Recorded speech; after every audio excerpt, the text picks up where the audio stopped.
Happy farming! Papakita po namin ngayon sa inyo yung ginagawa namin kapag paggagawa namin ng plat, nalalagyan natin ng mulching. So kung mapapansin nyo, ganito yung aming ginawa. Nilagay namin yung chicken dung, yung ating ipot ng manok to sa gitna ng ating plat. Then tatabunan natin siya ng lupa, kinakalat nila para sa ganun nadon sa gitna nung ating plat yung ating fertilizer, yung organic fertilizer na rin dahil ito ay chicken dung. So yun yung ipapakita ko lang sa inyo yung sistema. Puntahan natin sila.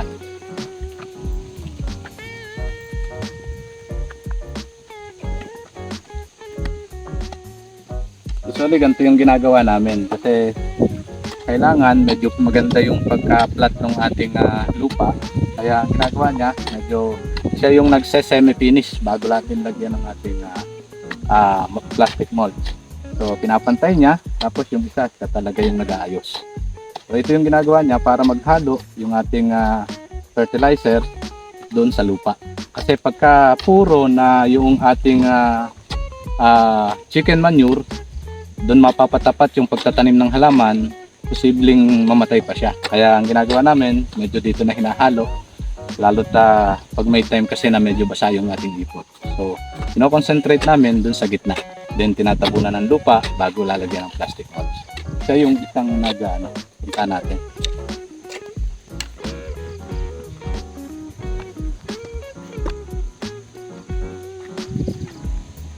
Medyo tumigil na siya, hindi natin inabot, pero siya yung magpipinish nito. Parang sa ganun maganda yung pagpa-plat, maganda yung pagkalagay ng ating plastic mulch dito sa lupa. Kaya ang maganda, papantayin yan, tatabunan pa natin ng lupa, papantayin para maging maayos yung paglalapat ng ating plastic mulch. So ipapakita namin mamaya, kaya may dala ako nito, kung paano naman tayo magbubutas ng ating plastic mulch. So madali lang siyang gawin, kaya lang kailangan lang natin na gawin na lalagyan natin ito ng uling na may baga, then may apoy siya para atin na lang ididikit do sa plastic, then magkakaroon na tayo, makaka-create na tayo ng butas. So yun yung ipapakita ko sa inyo mamaya.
So ito, ganito yung ginagawa natin dun sa ating plastic mulch.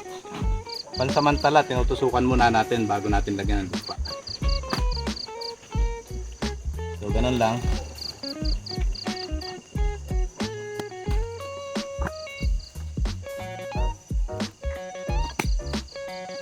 Tatabunan ng lupa. Yan, ganyan ginagawa natin. Para masigurado natin na maganda yung lapat, pagkakabatak natin ng ganito, tigil tayo, then lapat ng ganito.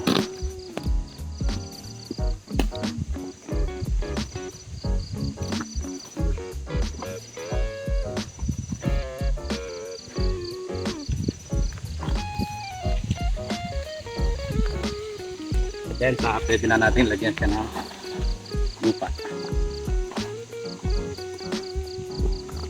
Kasi yung mga katulad nito, pag hindi natin nalagyan ng lupa, na ano siya, baka mapalad siya ng hangin. So ayan. Then mamaya, saka natin ulit siya ayusin para lagyan ulit ng mga lupa. Diretso, pare, ulit.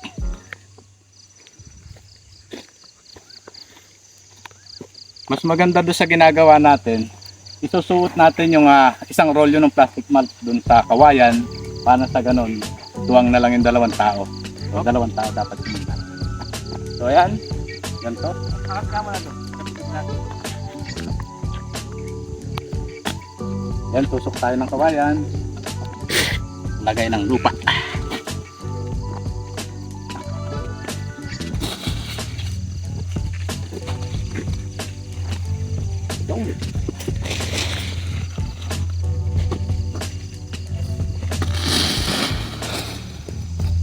Para masigurado natin na hindi babaliktad pagka mahangin.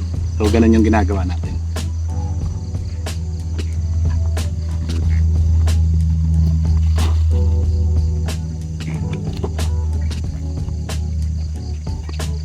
Mamaya na lang natin siya re-repair ng ayos.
So ganito lang yung ginagawa natin.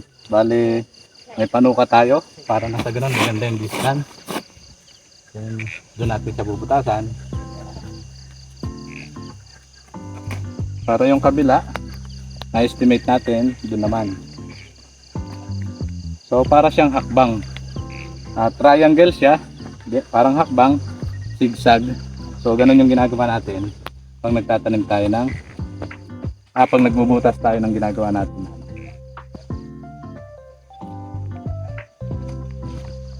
Ganun lang kadali. Ganun lang kasimple para maganda yung butas natin.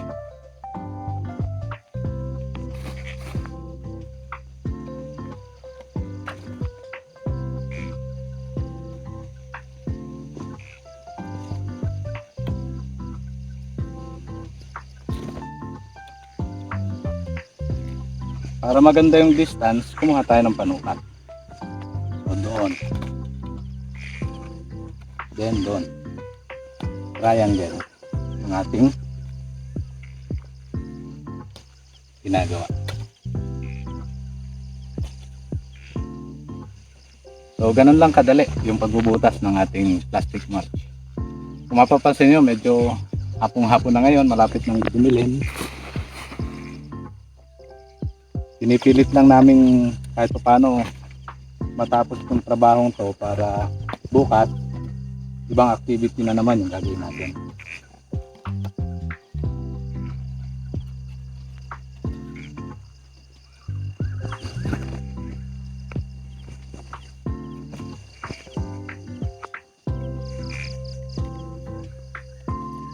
Itong pangsukat namin, ito ay 60 cm. So yun yung ating per hill. 60 cm, estimated yung kabila 60 cm din dahil sa pagitan ng ating ginawang may layout.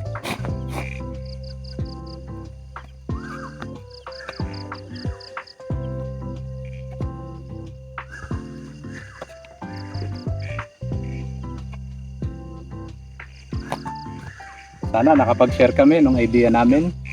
Ito yung lata na meron siyang baga dun sa loob Parang sa ganon, madaling mapasok, mabubutas yung ating plastic mulch.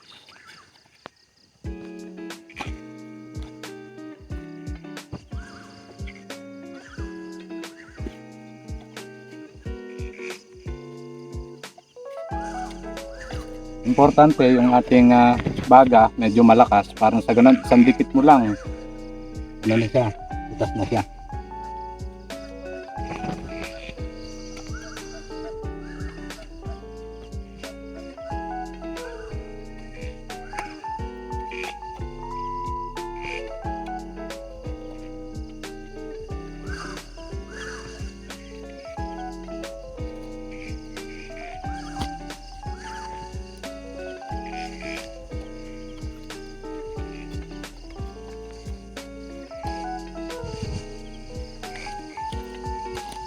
Ganito lang yung ginagawa para mas papabilis natin yung ating trabaho.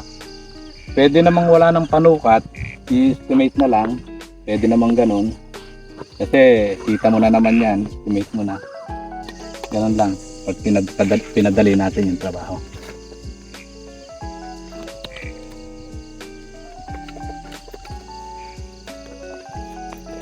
Ganun lang kasimple. Pinakita ko lang sa inyo kanina na may pinakita kong panukat para sa ganun ay talagang kitang-kita natin, masunod natin. Pero pag kami talaga nagtatanim, pwede nang wala. Estimated na naman namin yung distance ng ating tataniman. Yan, pag ganyan na lang kami. Kasi sanay na kami sa ganitong trabaho.